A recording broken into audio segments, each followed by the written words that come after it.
marketing?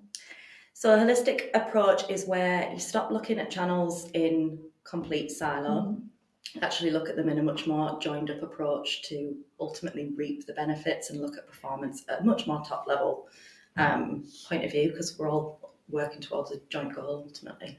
We do see brands quite a lot where they will have teams that just manage their own marketing channels and don't really speak to what's going on in the wider business or working closer together. Yeah, it's starting, the tide's changing a little bit, but there's still so many that they don't have a clue what each other are up to, and it's quite frightening, really. Because there's so much that you can actually gain from speaking to each other. Yeah, like so many insights around like everything really each other are doing. Like you don't know what another chat team's going to find useful at the end of the day as well. So there's so much learning that can be taken from it.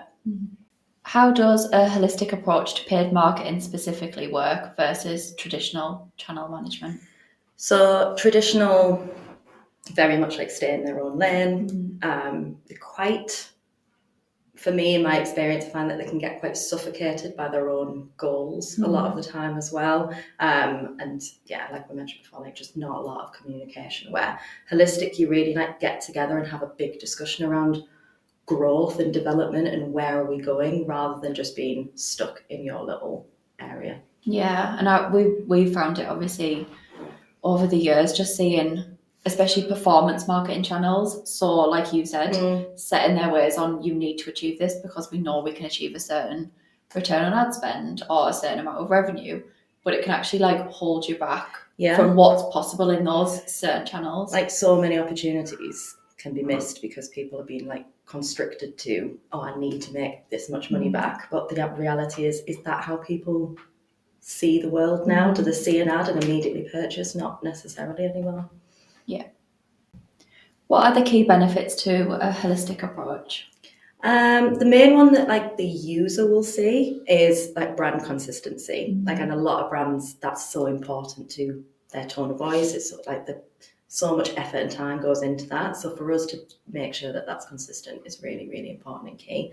For us, behind the data, there's so much sharing we can do to realise which touch points resonate, which times of day they resonate, and really just making sure that that user is guided through the journey. We're not just trying to get them to the end point as quickly as possible, but actually nurture them through.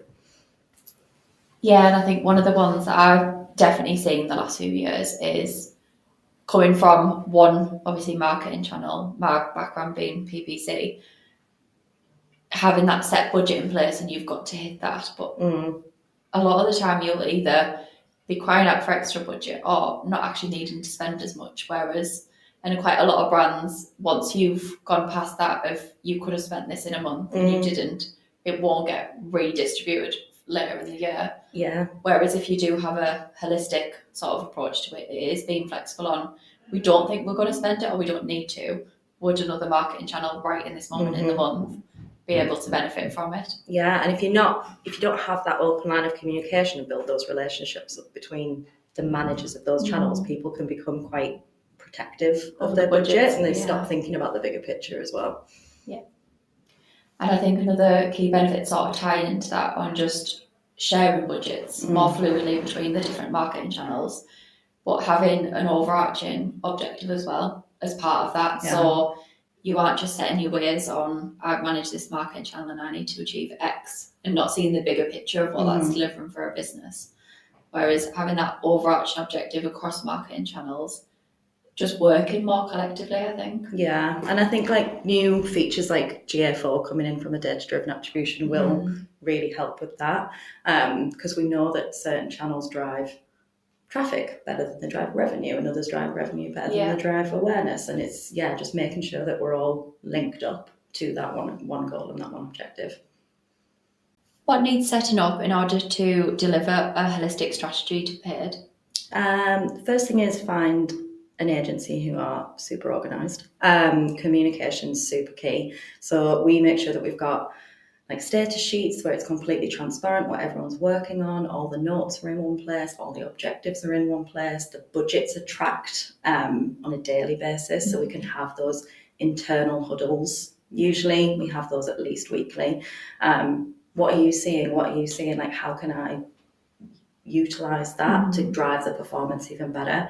From a tech perspective, get your GA4 sorted out, because that's just going to make your life so much easier. Like, there's so many bespoke reports you can create, but just making sure that everyone's singing off the same hymn sheet as well. Yeah, and I think communication's definitely the biggest. Yeah. Obviously, if you are being under this holistic approach, whether it is just PPC and paid social, but if it's other marketing channels as well, just having that communication on what you're seeing, trends you're seeing, if there's drops in performance, if there's a massive uplift in performance. Yeah. Sharing that, because, and I think it is best to sort of be an oversharer, so you don't know what another channel can pick up and actually benefit or piggyback off the back of what one of the marketing channels are doing. 100%. And we have like the other teams that come to us and like, God, I had no idea. Like, that was so interesting. Like, can you tell me more about that? Because it actually isn't necessarily data that we can then use, but it just actually helps them improve what they're doing as well. Yeah. Like, you really don't know until you talk about it. Yeah. And I think another good thing just on the communication side is the different partners that we work with as well. So we work obviously with like the likes of Google partners. So it's those sort of insights that other channels will never see the light of day of, those sort of insights. But actually they can start to use it in their own strategies when there's like audiences, what's going on in the locations that you're using. So just sharing your own internal knowledge that you can see within the platforms, but also what your partners are actually telling you about the audience and any suggestions too. 100%. What are the biggest challenges this approach overcomes for a retailer? I think for the actual marketing managers, from a retail perspective, I know like they're so busy, like they're wearing so many hats, they're juggling, spinning plates, I don't know. But it's just what can we do to make their job easier? How can we make them look good to their boss? That's ultimately our goal. So reducing the heavy lifting, whether it's from a time perspective, resource perspective, giving them those insights we've talked about for them to feedback for internal decisions. That's the main thing that I think it really, really helps with.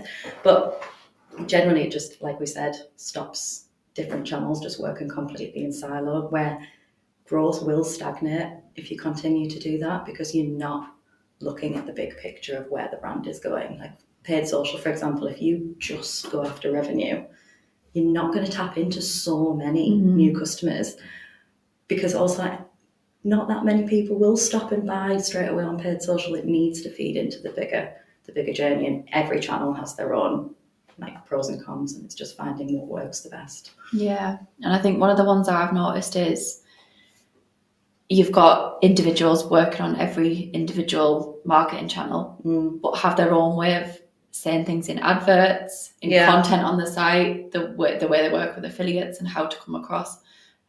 So you can get quite a lot of branding errors, and it just doesn't align. No, it's a bit cringe if you actually spot it as a user. It doesn't give off the professional feel. So by just communicating on, this is how we do approach adverts and content, and the sort of messaging and what we will and won't say, as like any version of content across any marketing channels, it just means it does look more professional. Yeah, and if you've got a whole content team that is full of like amazing people that can whip up a sentence, like why aren't we testing that in PPC? Why is that not being shared with paid social? Why isn't it going into the meta description on SEO? Like there's so much information that can be shared.